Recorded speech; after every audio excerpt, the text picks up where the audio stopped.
Welcome to Heartbreak Revealed. Discover real stories of wives' betrayals and shocking twists. Hit subscribe button and let's get to our story. My old man always told me, don't let them know you're coming for them. Just take the direct route and annihilate them. A man of few but very direct words. Maybe that was something I had forgotten recently, but it was coming. It was on its way. I sat thinking about the events of the last few weeks, and as hard as I tried, I couldn't pinpoint anything specific that made me think she was cheating on me. The feeling that filled my being came from lots of little things added together that left me with a sense of unease more than anything else. Something was going on, but I couldn't put my finger on it. I was fairly certain something was afoot, yet I had no proof, no idea who, what, or where it was happening, if indeed it was. I had even started questioning my sanity. Was I making too much of things? Overreacting, maybe? Imagining all kinds of scenarios where she was cheating, but with whom, I had no idea. Yet my gut was tying itself in knots. I felt, rather than knew, that something was going on. Maybe it was the very beginning of a fling or affair, maybe a one-off. The more I tortured myself with thoughts and imaginings, the more certain I became. Strangely, I had been thinking like this for what seemed like weeks now. Yet how long had it been going on before I became even slightly aware something was amiss? I took another slug of my bourbon. The ice rattled in the glass, telling me it was time for a refill. I caught the bartender's eye, and he nodded.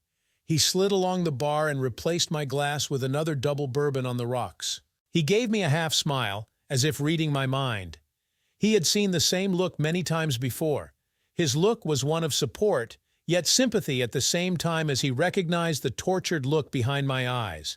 The sweet taste of bourbon warmed the back of my mouth and throat as I took another gulp. I must take it easy, I resolved, as I looked around the bar, taking in the handful of other drinkers.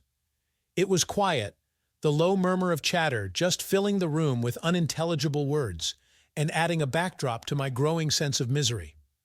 There was no joy here. The faces of the patrons that filled the bar were all bland and unremarkable. No one stood out, all nondescript and average in every way. The only woman in the place, in her 40s at a guess, slightly overdressed for the time of day in the place, looking a little desperate maybe, was being fed drinks by an older guy. He looked as if he was hoping to get lucky, and looking at her, he didn't need to try so hard, I thought. She already had his number. Other souls seemed to be just passing time while the rain outside fell and further dampened spirits. Soon, each would run out of reasons to stay in the sanctity of the bar and make the journey homeward. I was still undecided about what I was going to do. So what's the story? I turned in the direction of the voice. She looked at me, eyes boring deep into my soul, it felt like. I opened my mouth to speak, but no words came out. She stood in the dimly lit bar, water dripping from her as she started to slip her coat off. "What are you doing here, Emily? I was worried about you. I had an idea I'd find you here, so here I am. Want to talk?" I looked at her, my mind trying to regain some balance as I stared at her.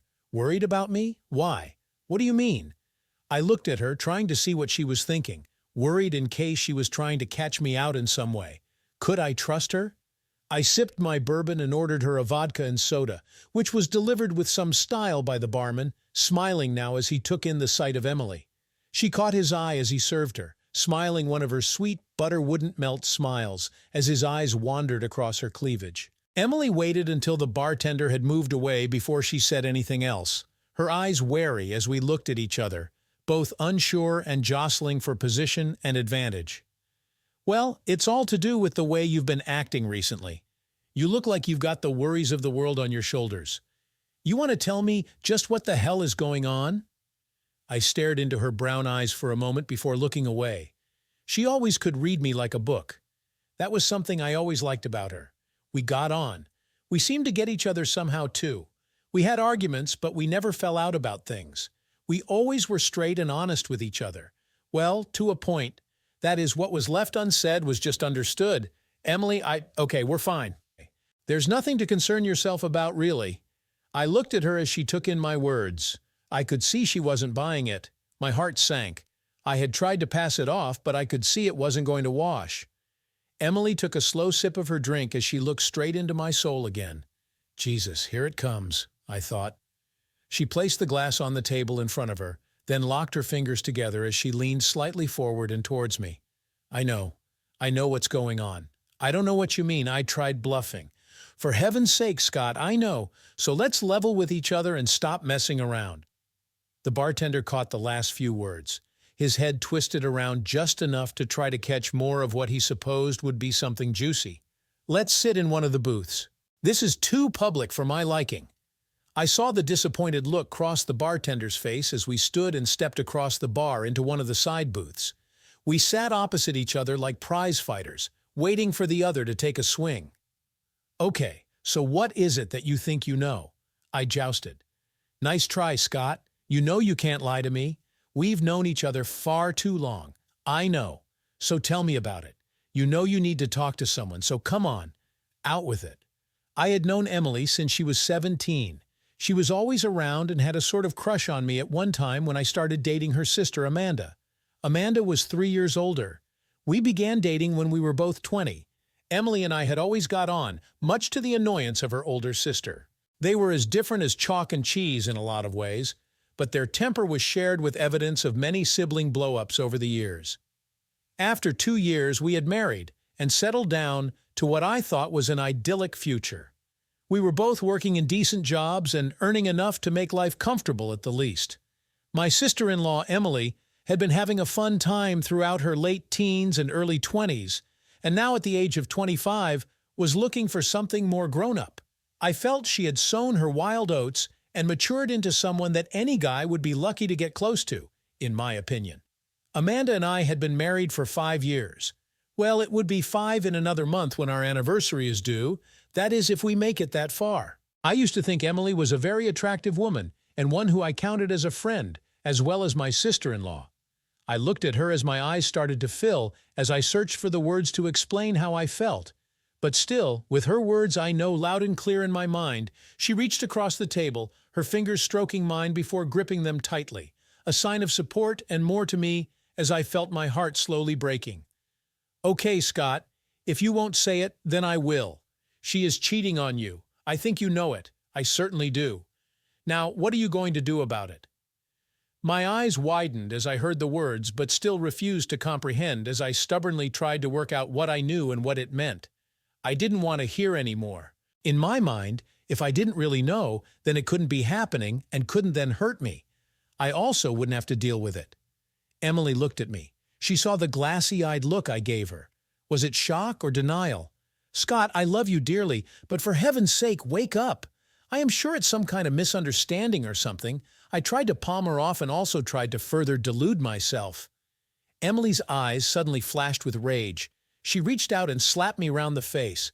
The bartender looked across and stopped wiping the glass in his hand. Everything okay there? I held up my hand. Yes, sure, no problem here. I moved my hand to my cheek, the heat from the stinging slap making it glow. I was sure there was a perfect imprint of Emily's hand there too. Sorry, Scott, but you infuriate me sometimes. You know how I care about you. I can't bear to see you being hurt this way, so wise up and man up. This is happening. We need to do something about it. I gulped as I rubbed my cheek. The full force of my situation was starting to dawn on me as the sting from her slap permeated my brain. Okay, I will start. I'm sure you at least suspect something, but here goes anyway. A few weeks ago, I was with her when she got a call on her mobile. She left the room to take it, which was an odd thing to do, right? We are sisters, for heaven's sake. What has she got to hide from me? I nodded, fearing the worst. But as I sipped my bourbon, she went on. I just thought it was odd, so when I got a chance, I checked her phone. So trusting, no lock code on it. The call was from a guy she had as a contact showing as Richard. I didn't know of any Richard or Rick, but thought I would keep an eye out for any recurrence. So who was this Richard or Rick fella? I asked, trying to rack my brains for any info on that name. I did find out who he is after a week or so. He is a guy she used to know years ago, back before she started going out with you. Anyway, it seems he has got in touch via one of those social media sites or chat sites or something. Looks like they have been messaging for a few weeks now, too. But I didn't know anything about that. All I knew was there were little things that seemed to happen that were keeping us apart somehow. Yes, I know. But that was all part of what they were doing. Nothing obvious, but just seemed like things were falling into place for them. So it is just a couple of friends messaging each other, reliving old times or something? Yes, seems like that was how it started anyway. You mean something has happened? Happened? Yes. You telling me you haven't noticed anything a little bit suspicious? Only that it seemed like circumstances seemed to be conspiring to keep us apart. And of course the obvious lack of opportunity for any fun, too. Emily looked at me with a look of incredulity on her face, as if I was stupid or something. What? I stared back at her. Scott, I love you dearly, but for heaven's sake, get your head out of your bum. The reality was seeping deeper into my befuddled brain as her words were making it more real by the minute. This is serious, I thought. I took another gulp and braced myself. How far has it gone, do you think, or do you know? Emily looked at me. Her eyes flickered and looked away from me for a split second. That was all the answer I needed. When? How? Where? I asked in quick time, my mind playing catch-up now as I felt my rage starting to brew inside. The race between logic, common sense, and pure animal rage was off and running. I know she has met him at least 3 times over the past 2 weeks. I wasn't sure at first and only really knew for sure 2 days ago that it had progressed. I had lunch with one of my girlfriends who works with Amanda, and she let something slip. I didn't let on at the time, and she covered it well, so I let it slide. She met him twice for lunch, and it turns out at least once for dinner one evening last week. Does that fit in with what you have noticed? I looked at her as I took in her words. There were a couple of times recently when I had called her office to arrange a lunchtime meet. She wasn't there or had just gone out. Was that when she met him? Then last week she had that seminar thing she just had to attend. It was a late notice thing and arranged for after work. She had gotten home late that night, after midnight. Thinking back, she had come in saying that it had dragged on, and the team had gone for a drink in the hotel bar to unwind before leaving. No fun that night, I remember too. And she hit the shower before bed too. My mind was racing. My brain scrambled as I took in these hurtful facts, each one piling on the agony and twisting the knife that was firmly embedded in my heart.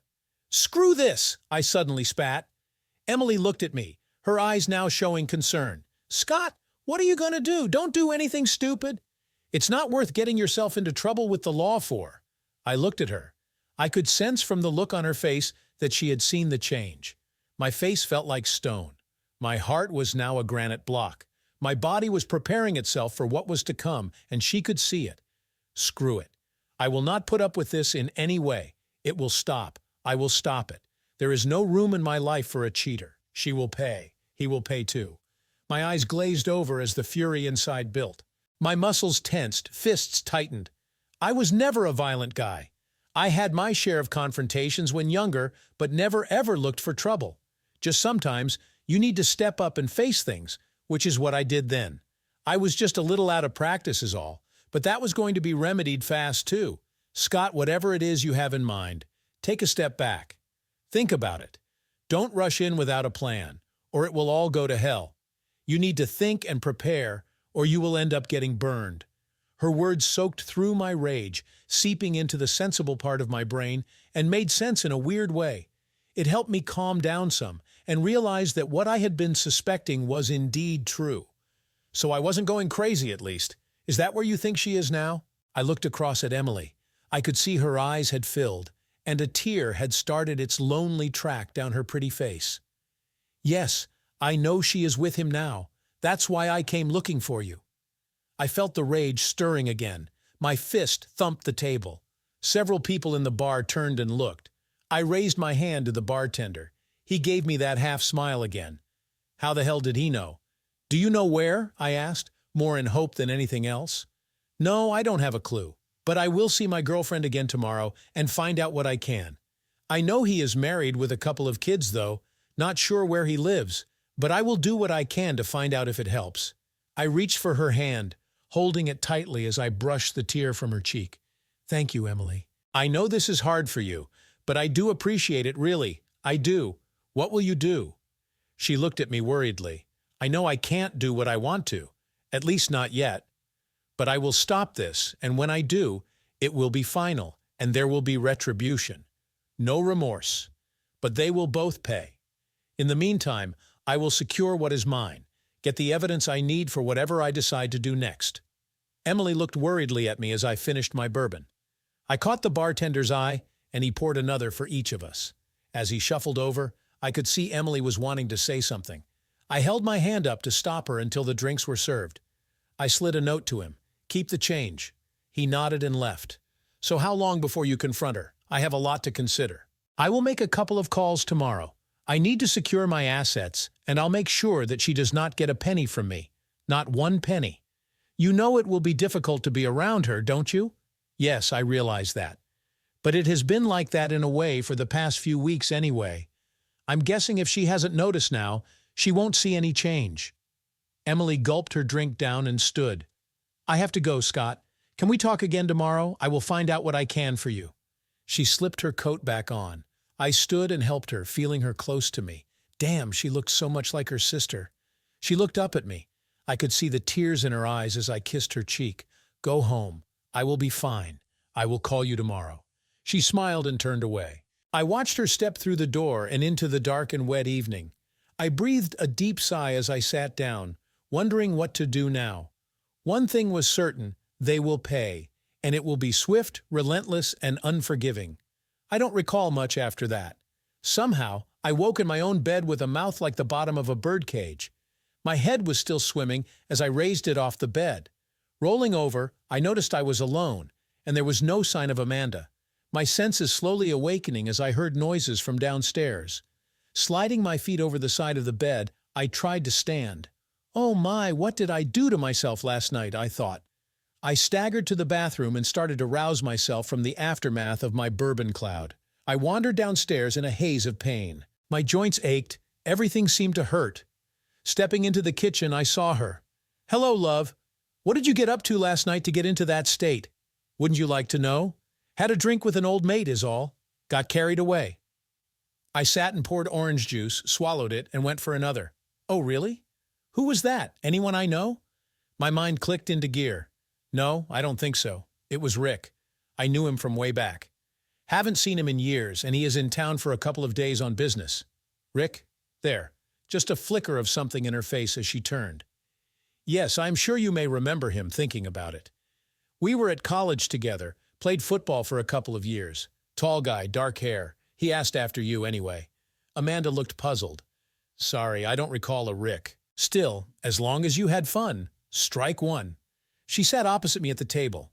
I looked at her as I thought of my talk with Emily last night. "So, honey, what did you get up to last night? Anything exciting? What time did you get in?" She looked at me in the eye as she lied to me. "Oh, nothing much, really. I finished up at work, and then a couple of us went for a light meal and a drink. I was in by 9:30. I was getting worried about you, but then I remembered you had a late meeting. I knew she wasn't home by then because I was still home at 10:00 p.m. That's when I had enough and went to the bar. Strike two. I have some things I need to get done this morning, so I will shower and get on my way. I may be late this evening, so don't wait up. Rick said he would be in touch. We still have some catching up to do. You will have to invite him over if he is here for a few days. It's nice to catch up with old friends. Sure, I will do that. You must remember him, love." She looked at me blankly, her face trying not to react or give anything away, but she felt something. I could see it. "Maybe it will come back to me later, love. Now get moving or you will be late. Do you want me to drive you? You did have a few last night." "No, it's fine. I have to get a cab and collect my car anyway. As I recall, I left it at the bar. So, thanks anyway." I went off to get dressed. After more orange juice and a couple of painkillers, I left the house 30 minutes later as Amanda was getting ready. I had a busy day ahead. One thing was for sure, this was not going to go on for long. I gritted my teeth as I thought of Amanda with this Rick character. My fists balled up. He was going to pay. I was going to crush the worm. Work was chaotic. I had call after call to deal with issues on the line. My secretary fielded some, but there were meetings I needed to be a part of, so I couldn't duck any of those.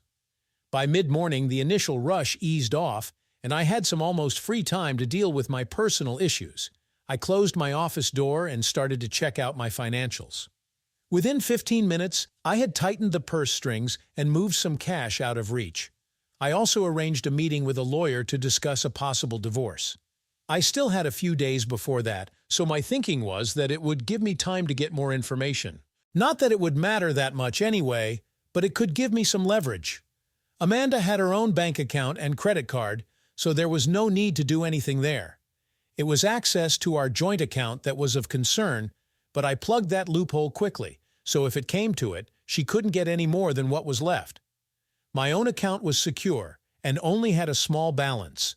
The rest was shifted out and safe. We had no children, so essentially it would be a straightforward split should it come to that. I had decided in my own mind that we could only get over this if Amanda were to confess her sins, so to speak, and seek forgiveness. Any kind of reticence there, and we were done. That thought made me feel sad. I sat at my desk in silence as I mulled over what had transpired and the actions I had taken so far today. I needed more information on the Rick character and evidence, or would the fact that I knew about it be enough to really screw the two of them over? The phone rang, breaking my reverie. "Yes, it's me, Emily. How are you, Scott?" "Oh, busy with stuff, thoughts, plans, all of that and more. Basically confused as to why, but I have started things moving. I found out more about this guy from my girlfriend. His name is Rick Stone. He is married. I have his address and where he works too. I managed to get it without letting on what was happening. My friend knows Amanda and has seen her with him recently. From what she says, they're getting real close with each other. As much as they try to hide it, the signs are there, she says. Has she seen them together? Yes, they were at the restaurant the other evening after the seminar. They stayed on after everyone else left. She said they looked cozy with each other. Well, at least that's a start. I'm sure they have CCTV there if needed. Anyway, give me his details. I need to get on with this. It is chewing me up inside. I don't know how long I can keep it in." Emily passed over his details. Within a few minutes, I had found his social media page and had a photo of him. That's when I thought I remembered his face. It was familiar, but where and when did I see that face before? I looked at the clock. It was almost lunchtime, and I decided to give Amanda a call to maybe meet up or just to stir the pot some. My heart was cold as I made the call. The knot in my stomach seemed to swell, fit to burst as I heard her answer. "Hi, honey," she said, recognizing my number. "Hello, babe. What are you doing for lunch? I thought we could meet up if you are free." "Oh, sorry, honey. I have a meeting scheduled in 30 minutes that will go on through the afternoon. I was going to grab something quick from the deli next door." "That's okay. What's the meeting about? Anything exciting?" "Same old routine stuff with a new client is all. A Mr. Stone, I think it is." Her words cut through me like a knife. She was almost rubbing it in my face by telling me who it was. I held my breath for a few seconds while I tried to keep it together. "Honey, are you there?" Her voice sank through the earpiece. "Yes, I am here. Strike 3. You and Mr. Stone will be getting yours real soon now. No reprieve and no mercy. Total scorched earth. Yes, love, I am here. Sorry, was distracted by something I just thought of. Look, I have to go. And I know you need to get yourself ready for your meeting too, so have fun and I will see you later. Okay, bye. Love you. Bye." I put the phone down. I was seething. I sat grinding my teeth when my secretary popped her head around the door. "Scott, I am going to that deli down the street. Do you want me to get you something?" I thought for a moment. "Yes, get me anything. Surprise me as long as it is big, hearty, and has lots of red meat inside.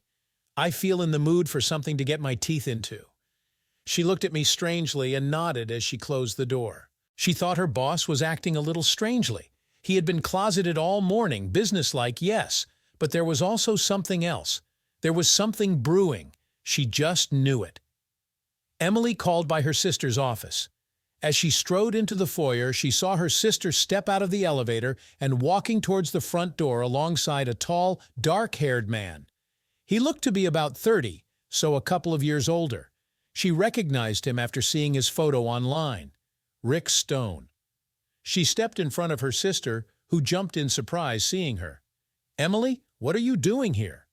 Emily looked at her sister, seeing her discomfort at her obvious plans being interrupted. "Just thought I would drop in and see my sister and maybe go for lunch," she smiled innocently. "Well, me and Mr. Stone here are having a business lunch, so maybe another time." He held out his hand. "Rick Stone. Nice to meet you. Pleased to meet you, Mr. Stone. Have you known Amanda long?" He looked a little flummoxed at her question. Amanda started to pull him away. "Look, Emily, we have to go. We have a meeting. Catch up soon." Emily smiled as she watched the couple go out the door and into a waiting cab. She caught her sister looking back at her as it pulled away. I sat in my office, chewing my way through a huge sub. It was filled with red meat, and I smiled to myself as I gnawed at it slowly, savoring it as I thought of my next steps. Emily had confirmed that Amanda had left her office, so I had called her secretary and found that she was going out all afternoon. Well, isn't that just great? Everything was set as far as my finances were concerned. I had a locksmith on speed dial and had agreed what was required in advance. My lawyer was primed and ready to fire as soon as I gave him the rest of the information he had asked for. Okay, tonight was going to be the first stage. I was going to really screw with the pair of them for a little while before I pulled the trigger. My old man always told me, don't let them know you're coming for them. Just take the direct route and annihilate them. A man of few but very direct words. Maybe that was something I had forgotten recently, but it was coming. It was on its way. That evening I was home when Amanda came through the door. She looked fine, nothing out of place, smelled normal too, until I went to kiss her. It was unmistakable a man's cologne, faint but still there. She saw me look at her. I said nothing, gave her a light kiss on the cheek, and headed for the door. Where are you off to? Are you okay? Yes, I am fine. I have a problem I need to deal with is all. Just popping round to Jerry's. He invited me over for poker with a couple of the guys from work. I thought it would do me good. Won't be too late.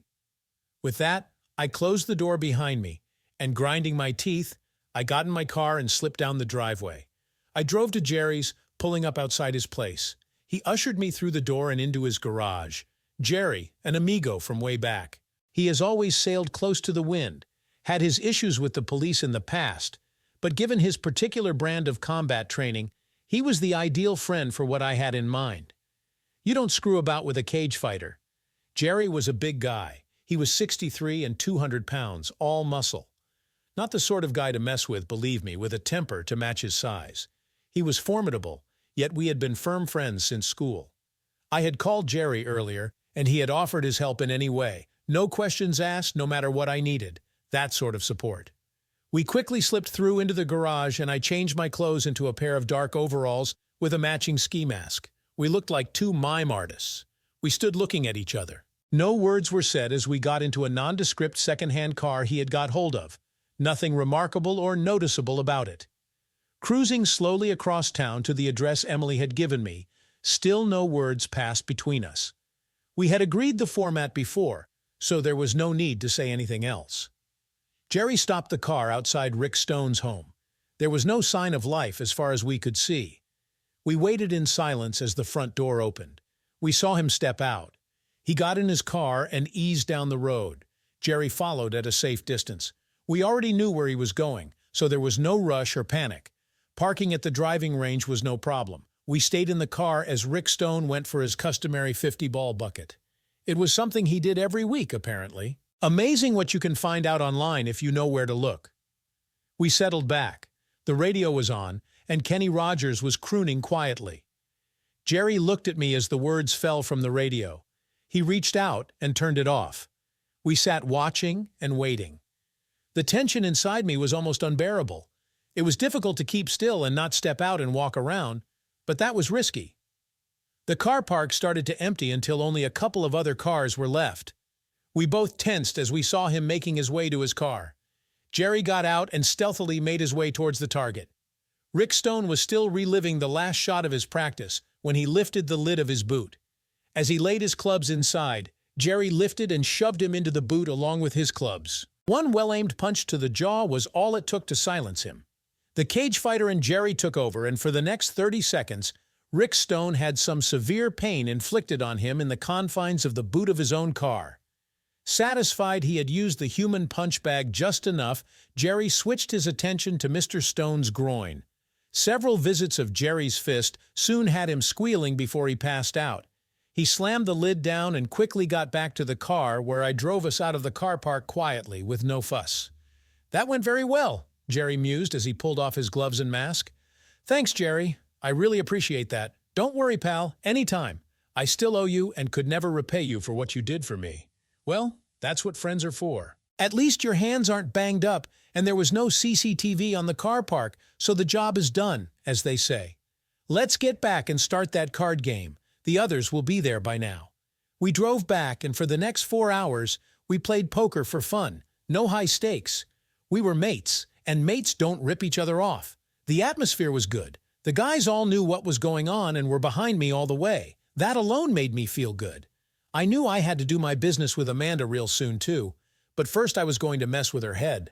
I stumbled through the door just after 1:00 a.m. I exaggerated the amount I had to drink. Jerry had got one of the guys to drop my car off. Amanda was up waiting. Time for an Oscar-winning performance, I thought. Honey, why are you up? I told you I would be a little late. Are you okay? She looked at me closely. Jerry and the guys just dropped me off in my car. Afraid I hit the bourbon a little hard again. I threw my jacket at the coat pegs and missed miserably, slumping into the sofa. I looked at her. Amanda sat, her arms crossed, with a look of disgust on her face. I stared, goggle-eyed at her, my expression blank. What? She just tutted. She was bursting to say something. Come on, out with it. What is going on, Scott? Is there someone else or something?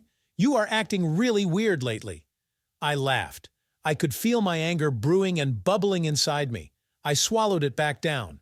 All in good time, Scott. Take a chill pill. I am fine, my petal. I've been having a rough time recently is all. We'll be all over soon. Amanda looked at me, my words playing on her mind. I could see it. She wasn't sure, but there was definitely something. We went up to bed.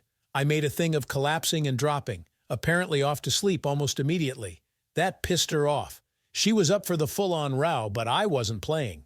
The next morning, Amanda was up first and brewing coffee. I rumbled down the stairs, acting obnoxious and as if I had a hangover. I bounced into the kitchen. Morning, lover. How are you? Oh my, I have a head on me again. Got anything I can take for it? She tossed some headache remedy at me as I sipped my coffee. She seemed quiet.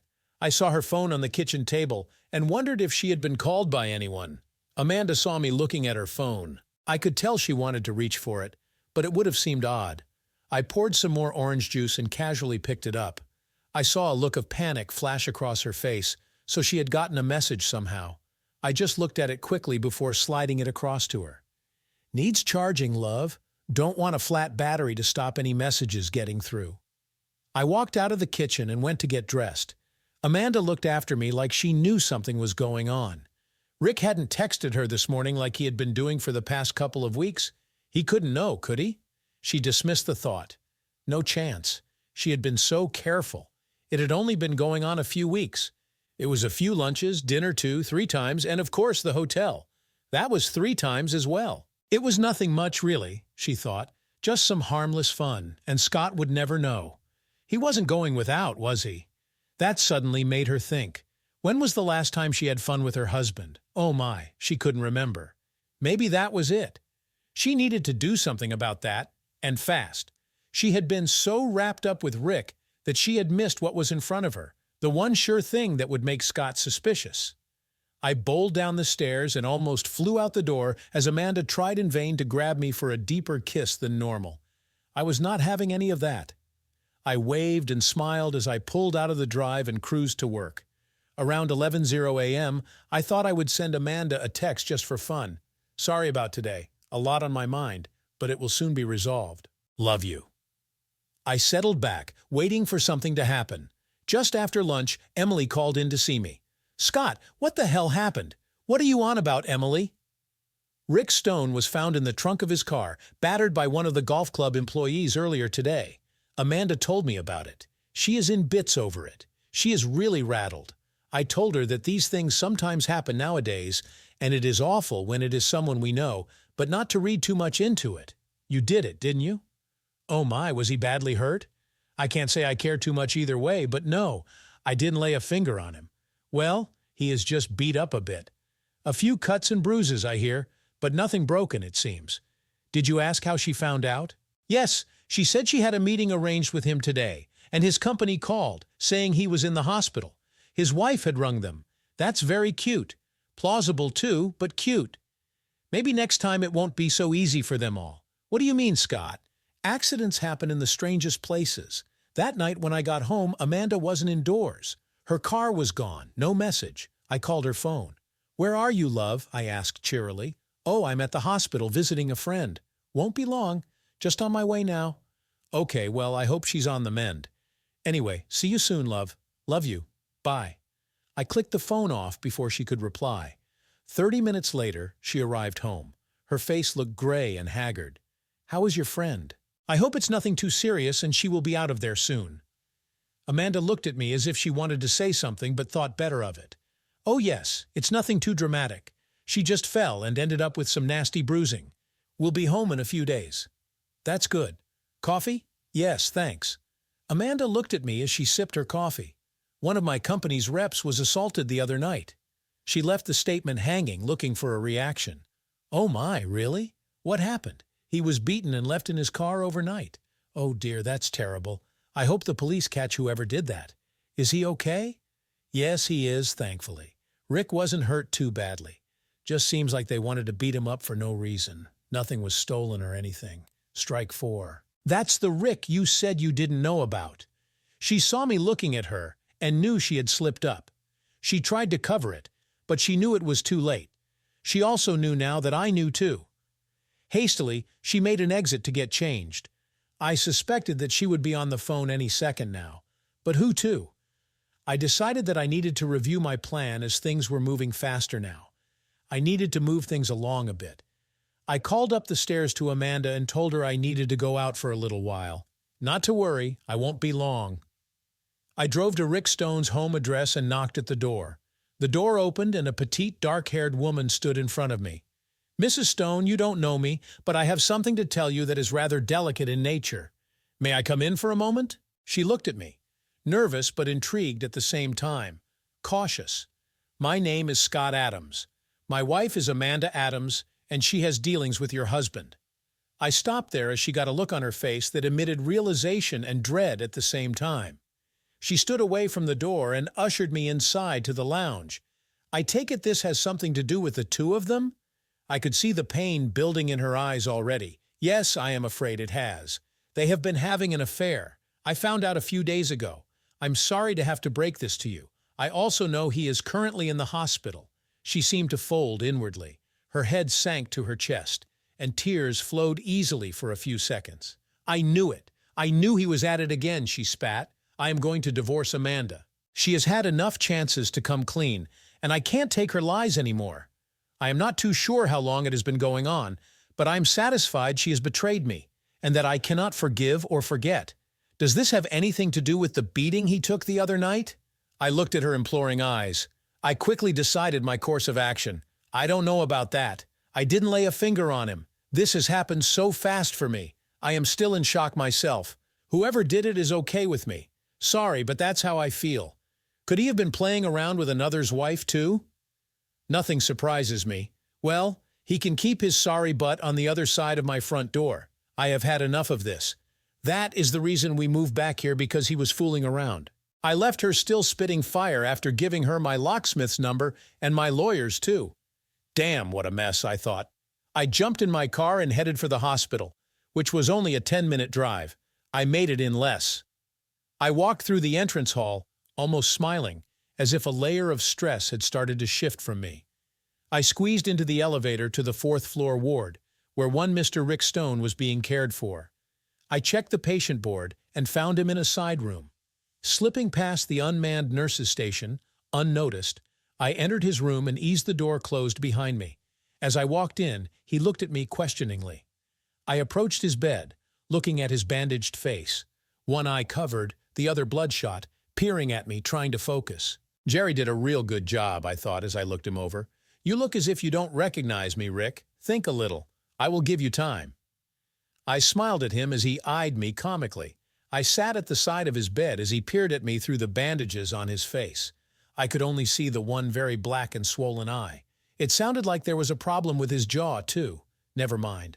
I looked at the raised bedclothes, keeping the weight off his nether regions. Oh my, that looks nasty. Painful, is it? As I slid the emergency cord away from him, tossing it under the bed, I poked him in the ribs. He squealed like a little pig. So you thought who I might be yet, Rick? Want a clue? Still, the confused look on the half-face in the bed. Let me see. Oh yes, this might help. How about you think of all the married women you have fooled around with, and how many marriages you have ruined? That a good enough starting point? His eye looked at me. I could tell there was activity in his head as he tried to put the pieces together. Another minute passed as I waited, wanting to savor his pain and confusion. Another clue, Ricky boy. Try this. I am married to a woman called Amanda. Any good? I saw the light bulb moment as he realized who I was. There you go. Got it? Yes, I smiled like a tiger does before lunch. He nodded slowly. I am glad we have that sorted out now. But you are wondering why I am here, aren't you? Yes, of course you are. Well, I came to pass on a message from your wife. I paused and waited until he understood and then made a guttural noise. His throat had been damaged, it seemed, so he was unable to speak very clearly at all. Never mind. She asked me to tell you to screw off. That clear enough for you? Screw off. Don't come back. Divorce is in the post. Oh, and by the way, screw you. I saw a tear run from the one eye I could see. I started to laugh. He couldn't move. I laughed some more as I watched him struggle. I leaned over him and stared into his one eye. I am divorcing that wife of mine because she screwed a lowlife maggot like you. And this is just the start for you, my friend. We will meet again many more times too. Of that, you may rest assured. I will ruin your life as you have mine. I will never stop, so start running. Oh, and by the way, I didn't do this to you, just so you know. I wanted him to wonder who. I raised my fist as he watched and rammed it hard into his one uncovered eye. I felt something give. Never mind. Then another swift punch to the balls. He screamed and then passed out. I stood and left the ward, satisfied. Not in the slightest, but it was a start. He could lay there knowing he was screwed up, and there was nothing he could do about it. No one saw me leave. If they had, they would have seen a broad smile across my face. I drove slowly towards home to deal with the other half of my problem. Now my inner rage under control, as once retribution was started, it was just a course of action that would run its course, one I would follow and relish for the most part. I was sad at the end of my marriage, but as much as it pained me at the moment, I know there was never any going back from her betrayal. My one consolation was that the parties that had caused me pain would have that visited upon them in far greater measure. I do not forgive. Rick Stone had his card marked. We would meet again. I eased my car onto my driveway.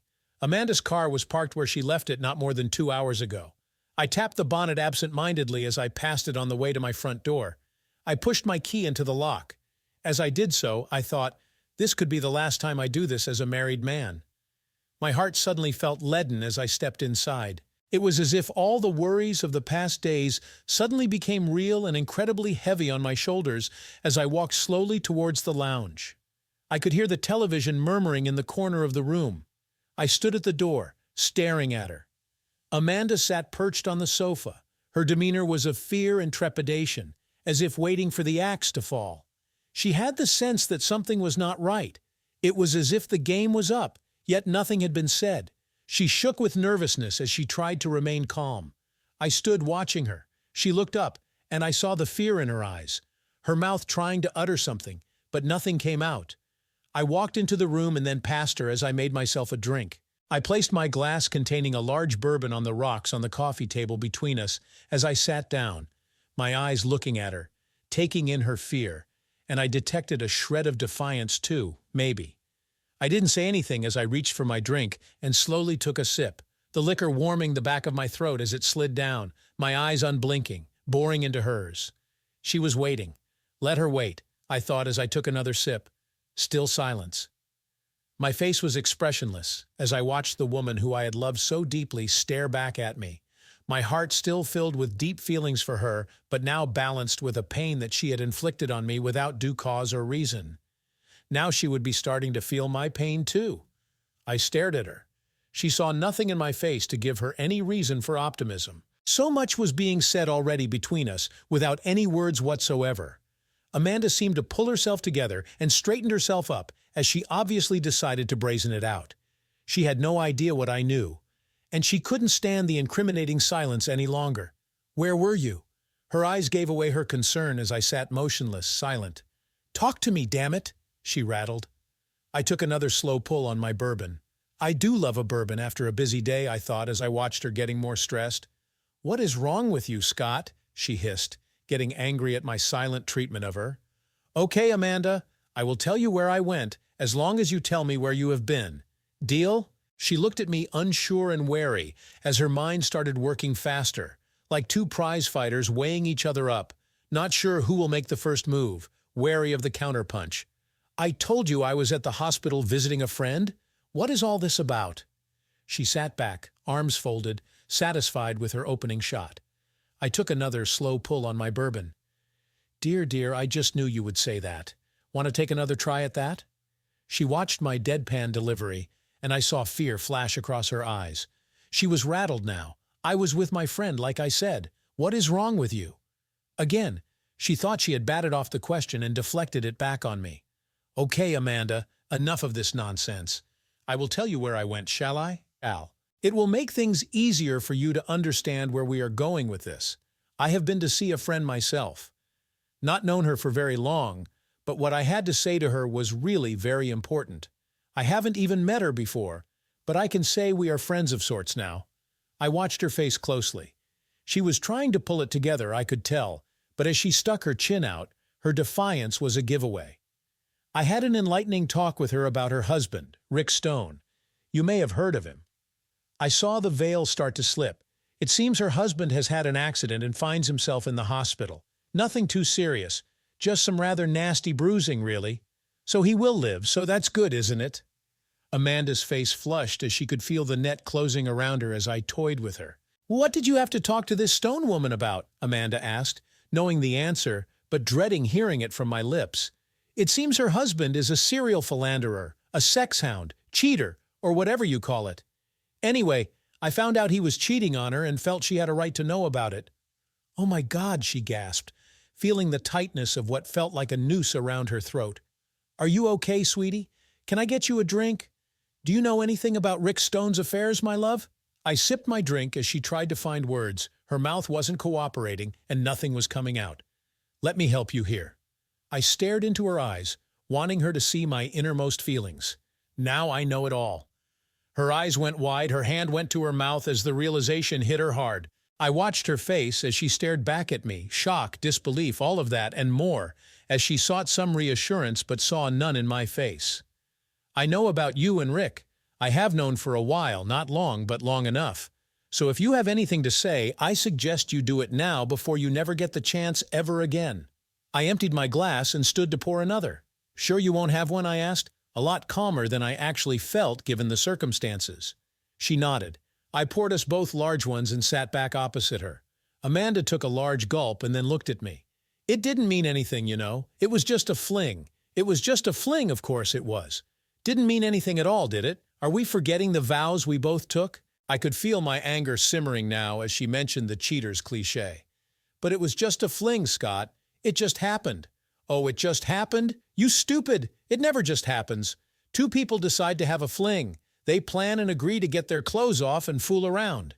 They don't accidentally get naked and fall on each other, and the world does not shake for them to do the deed. So don't treat me like a fool.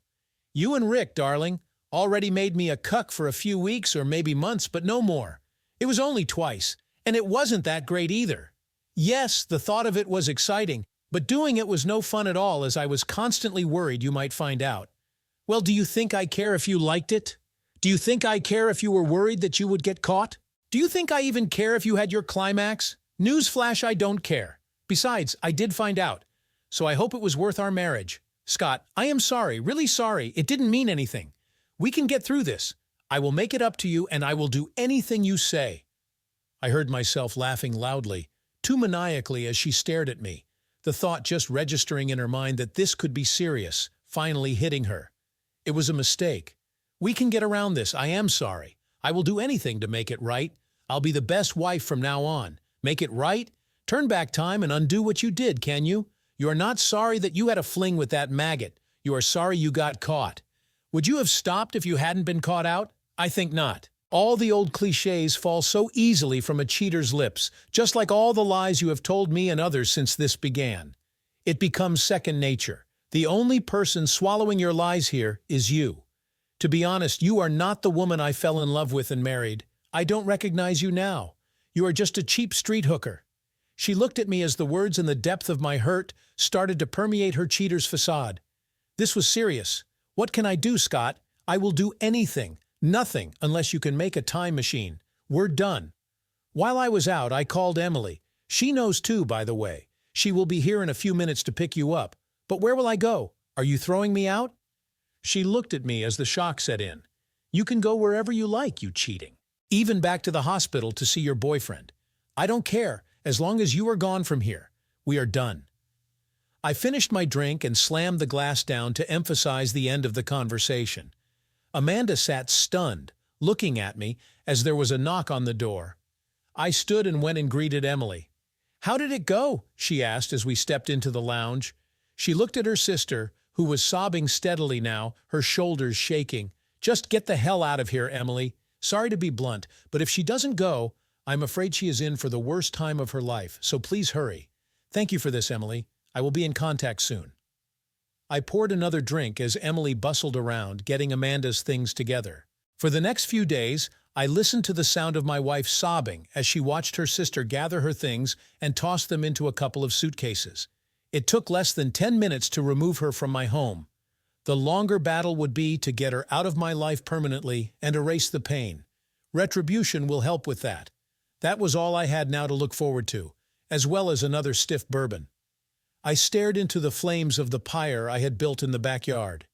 Everything of Amanda's was now ablaze. There was no way I was allowing her back into my house for anything. Screw you. I finished the bottle and tossed it into the fire. I had her served at her office. I wanted everyone to know she was getting divorced. I called her parents and let them in on what their darling daughter had done and why I was divorcing her. Her mother tried to force me to reconsider. I must add it did not go well for her, and by the time I hung up on her, I might have caused her a heart attack. My wife knew by then that I was done with her. She did try to meet me multiple times, but I shut her down every time. She never contested the divorce. Emily later told me that she has been put in counseling and will be there for a while. Emily and I did go out on a few dates, and yes, we did it a few times, but we both knew it would never work out. As for Rick, he got divorced, and his wife made sure he was drained of every penny he had. Sometimes I do feel for the guy. How does a guy feel with just one ball in the sack? He left the country once he was out of the hospital. I still visit my watering hole, and for the coming few years, I don't plan on any love. Thanks for watching. If you found this story as intense as we did, be sure to hit that like button and subscribe for more. What would you do if you discovered your partner's betrayal? Would you seek revenge or just walk away? Let us know in the comments below.